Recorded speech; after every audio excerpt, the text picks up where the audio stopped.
اور ساتھ ہی نقشے پر اس آبادی کے لوگوں کی معلومات کے مطابق ہر آبادی کی ایک حدود ریکارڈ کی، ایک باؤنڈری بنائی.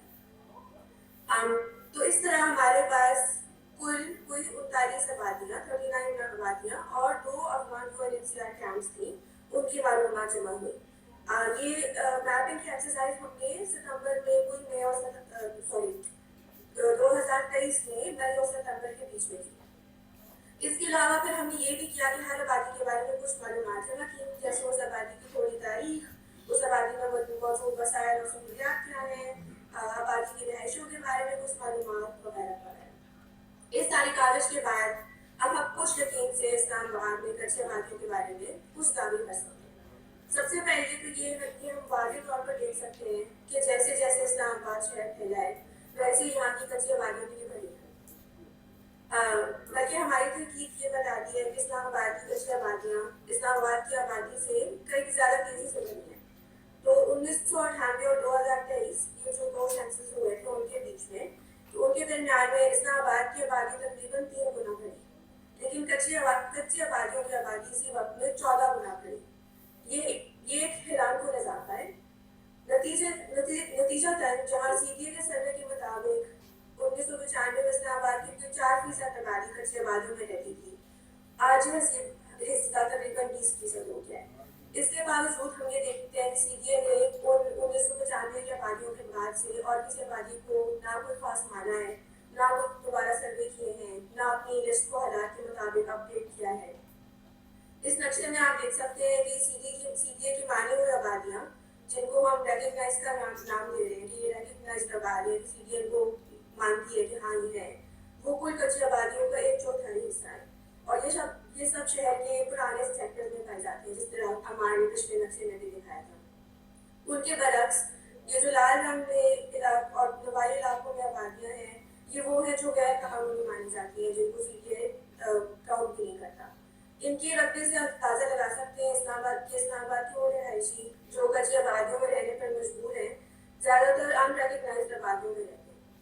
دوسری اہم بات یہ ہے کہ زیادہ تر آبادیاں اسلام آباد کی زون 1 یا پلان سیکٹرز میں نظر آتی ہیں. اس کی ایک واضح وجہ تو یہ ہے کہ زون 1 میں تقریباً تمام زمین CBA ایکوائر کر چکی ہے.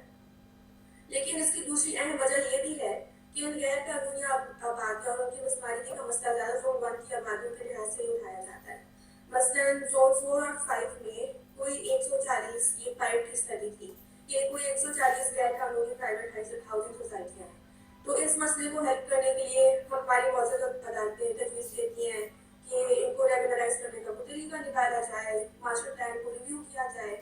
لیکن اس کے برعکس جب زون 1 کی کچی آبادیوں کو مسماری کا نشانہ بنایا جاتا ہے.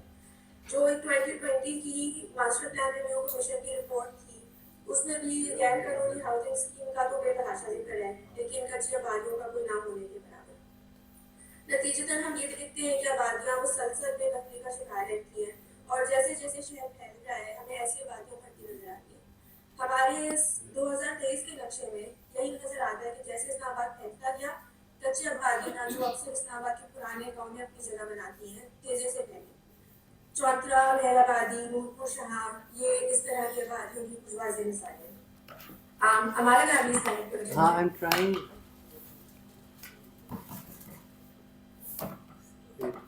ہاں ہو گیا.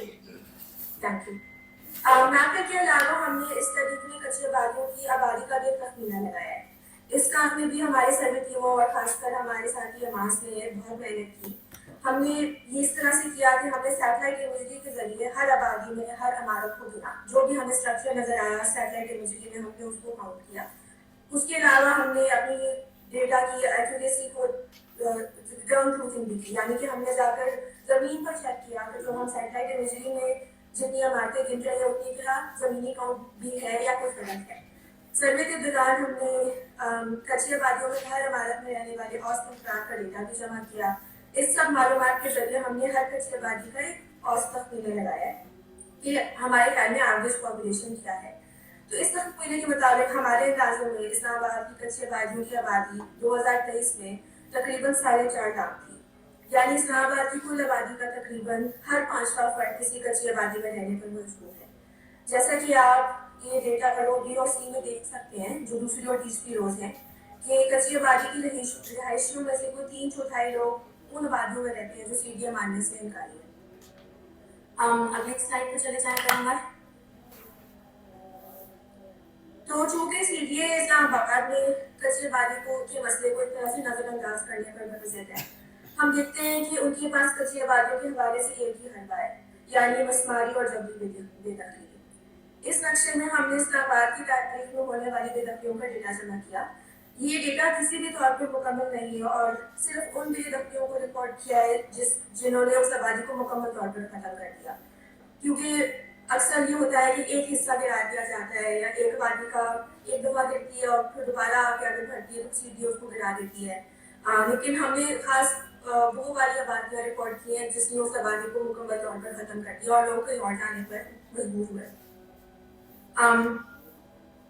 اس نقشے سے ہم یہ دلیل دینا چاہتے ہیں کہ اسلام آباد میں جب بھی بے دخلیاں یا کچی آبادیوں کی مسماریاں کوئی انہونی سانیہ نہیں ہے بلکہ یہ کہ یہ اسلام آباد کے ڈیولپمنٹ کا ایک جزوی حصہ ہے اور اس شہر کی تاریخ پر ایک سیاہ دھبا ہے. یہ مسئلہ اسی دن پیدا ہو گیا تھا جب شہر کی پہلی اینٹ رکھی گئی تھی چونکہ شروع سے فیصلہ ساز اس کے خلاف تھے کہ اسلام آباد میں مزدوروں کے ٹھکانے کا بندوبست کیا جائے. اس کے اوپر کافی تاریخ موجود ہے اور میں اس میں ابھی نہیں جاؤں گی لیکن جانے والی بات یہ ہے کہ پہلے دن سے فیصلہ سازوں نے 2 فیصلے کیے. ایک تو یہ کہ اسلام آباد میں مزدوروں کے لیے کوئی سرکاری پلان نہیں بنایا جائے گا اور دوسرا یہ کہ اسلام آباد یہاں کے سرکاری اہلکاروں کا شہر ہوگا.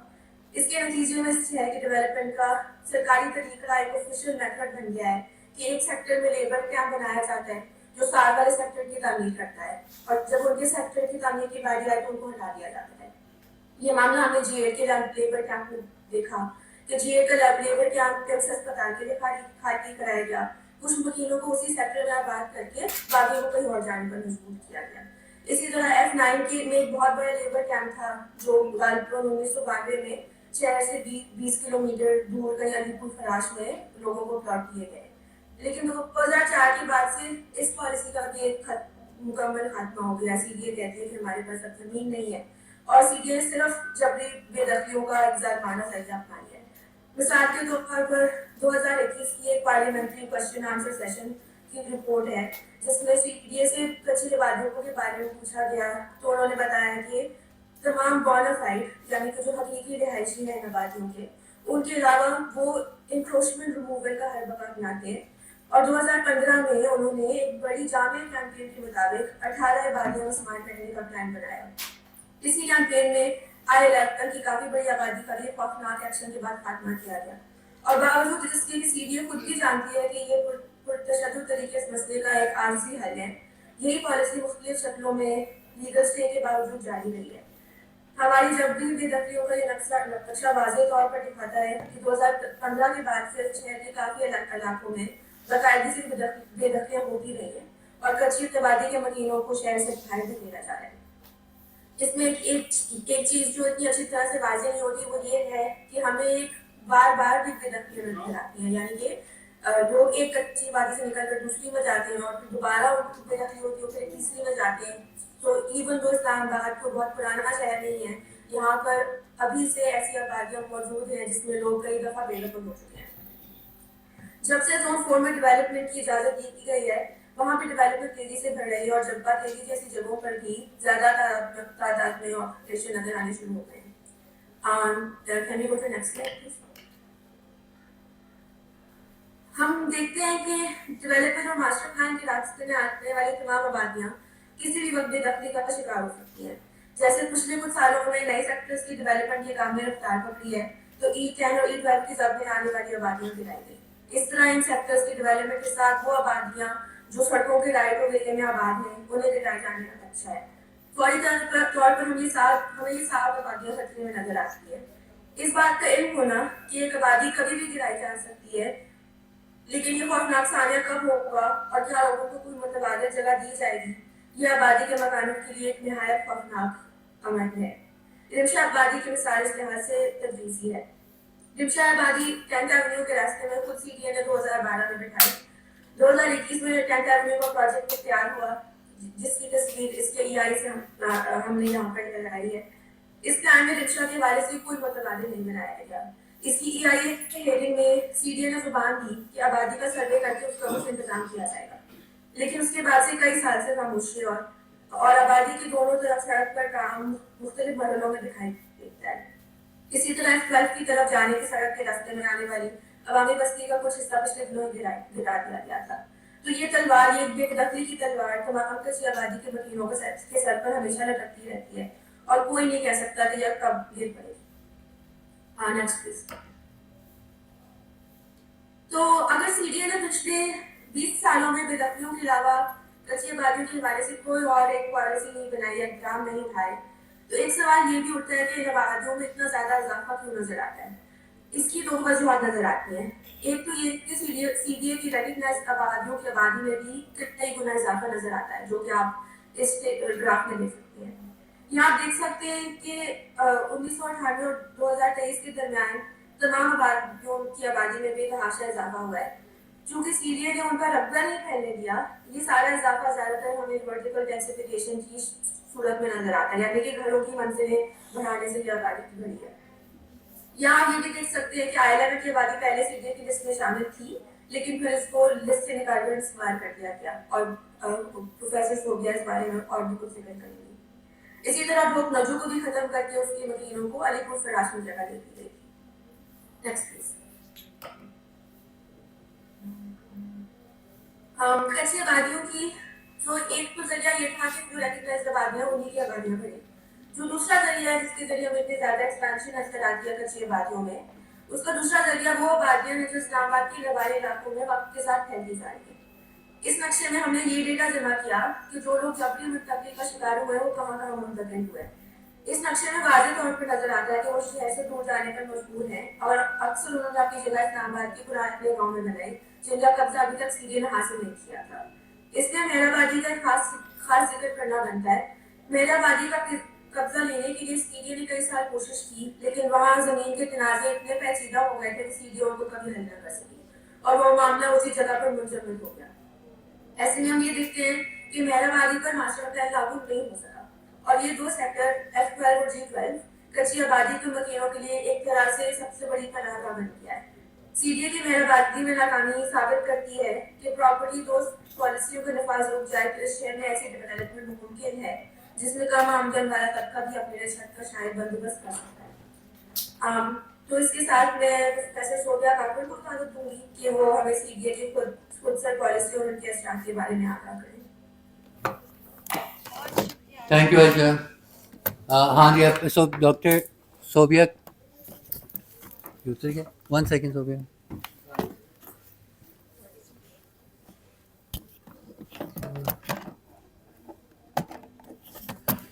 ہاں جی، میں ڈاکٹر صوبیا احمد کاکر جو کہ پروفیسر ہیں ایسیکس یونیورسٹی میں، اور اس پروجیکٹ کے اندر انہوں نے فیلڈ ورک کے لیے بہت ہمیں سپورٹ بھی کیا اور اس رپورٹ کی کو آتھر میں. صوبیا آپ کی. بہت شکریہ عمار اور عائشہ، اور خاص طور پہ آپ سب ساتھیوں کا جو کہ رمضان میں روزے دن آئے ہوئے ہیں، یہاں پہ اس تقریب میں شامل ہوئے ہوئے ہیں، اور ہمیں بہت خوشی ہے اپنا کام آپ سے شیئر کرنے کا. میں شروع کروں گی تھوڑی معذرت کر کے کہ میری اردو تھوڑی گلابی ہے، تو پلیز آپ اس کو ایکسکیوز کیجیے گا. میں کوشش کروں گی کہ جس طرح بول سکوں، جتنا بہتر بول سکوں بولوں گی، مگر شاید کچھ انگریزی کے لفظ بھی درمیان میں پہنچ جاؤ. تو عائشہ نے بہت اچھا ہمیں ایک اوور ویو دیا، ایک ہمیں فائنڈنگز آپ کی ہمارے شیئر کی آپ کے ساتھ، جو کہ ہمیں ایک تصویر دکھاتی ہیں کہ اسلام آباد میں ہو کیا رہا ہے، کچی آبادیوں کے حوالے سے کیسے بڑھ رہی ہیں، کس طرح سے ڈسٹریبیوٹ ہو رہی ہیں شہر کے اوپر، اور ان کے اندر کیا کیا مطلب ماسٹر پلان کس طرح لاگو ہونے کی وجہ سے اس طرح سے ان کی شیئر کی گئی ہے. میں بات کرنا چاہوں گی ان کی سیاست کے اوپر تھوڑا سا، اور خاص طور پہ اس رپورٹ کی اہمیت کے اوپر. سب سے پہلا پوائنٹ میرا یہ ہے کہ علم سیاست کی بنیاد ہے، اس کا ایک بنیادی حصہ ہے، اور سیاست بھی علم کے اوپر کرتی ہے. تو سب سے پہلی کتاب جب ہمیں نظر آئی اس رپورٹ لکھتے ہوئے اور بناتے ہوئے، وہ یہ تھی کہ CDA کچی آبادیوں کے وجود اور ان کے پھیلاؤ کا حقیقت کا انکار کرتا ہے. وہ ذرا بھی اکنالج نہیں کرتا کہ کہیں بھی کسی ناطق میں، کسی اسٹڈی کے اندر، کسی رپورٹ میں اسلام آباد میں کچی آبادیوں کی اتنی حد ہے، اور ان آبادیوں کے اندر اس قدر مطلب پاپولیشن ہے، اتنے رہائشی ہیں ان آبادیوں کے. تو یہ ایک CDA کا سیاسی نظریہ ہے، کیونکہ ان آبادیوں کے اوپر علم رکھنے سے اور ان کو تسلیم کرنے سے CDL کو عمل کرنا ہوگا، کچھ نہ کچھ حل نکالنا ہوگا.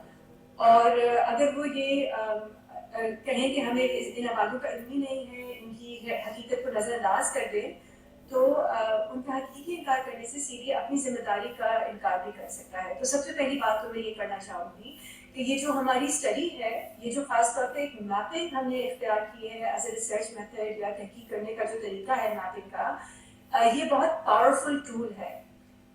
اس کے اوپر یہ بہت قوت رکھتا ہے اور اسی لیے یہ ہماری رپورٹ کا ایک اہم حصہ ہے. یہ نقشے جو ہیں یہ صرف کاغذ پہ نہیں بنے، مگر یہ اسلام آباد کی محنت کش اور مزدور رہائشوں کا اس شہر پہ حقیقی اور یقینی حق بنانے کی قوت بھی رکھتا ہے. تو ان نقشوں کے ساتھ ساتھ ہم نے آبادی کی پروفائلز بھی جمع کی ہیں، جن سے ہمیں ان آبادی کی رہائشوں کے روزمرہ کے مسائل اور ان کی پروفائل کی جمع کرنے کا ایک مطلب ایک سبب بن سکتا ہے، جس کے اوپر ہم آگے بات کریں گے. میں ابھی آگے بات کروں گی، مگر سب سے اہم بات یہ ہے کہ یہ جو میتھڈز ہیں، کیونکہ ہم نے آبادی والوں کے ساتھ مل کے بنائے، یہ انہوں نے ان کو امپاور بھی کیا ہے. تو ایک طرح سے ان کو اپنی کہانی خود لکھنے کی بے اختیاری کا احساس دلاتے ہوئے وہ اپنا حق اس شہر کے اوپر بھی آگے بڑھ کے جمع کر سکیں گے یا اس کے لیے لڑائی کر سکیں گے. تو اب اگلی سلائڈ پہ جاتے ہیں. اس پہ بھی میں بات کرنا چاہوں گی کہ یہ جو کچی آبادیاں ہیں، اب تک آپ کو جو سائڈ پہ ٹیبل نظر آ رہا ہے، یہ ٹیبل ہے 1995 کا، جہاں پہ کچی آبادیاں جو کہ CDA نے تسلیم کی تھیں، یہ 11 آبادیاں تھیں.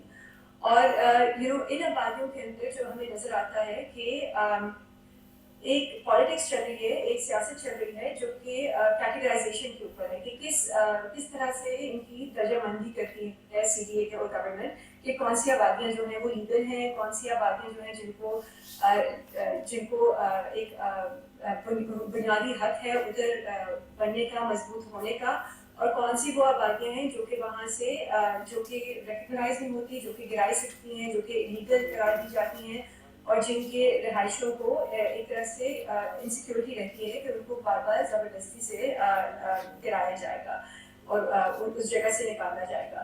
تو ہم یہ کہنا چاہ رہے ہیں کہ یہ جو اسپیکٹرم ہے لیگل اور انلیگل یا سیکیورٹی اور انسیکیورٹی کا ان کے رہائشوں کا، یہ ایک صرف کیٹیگری نہیں ہے، مگر یہ ایک لائن کے اوپر چلتا ہے، ایک اسپیکٹرم ہے.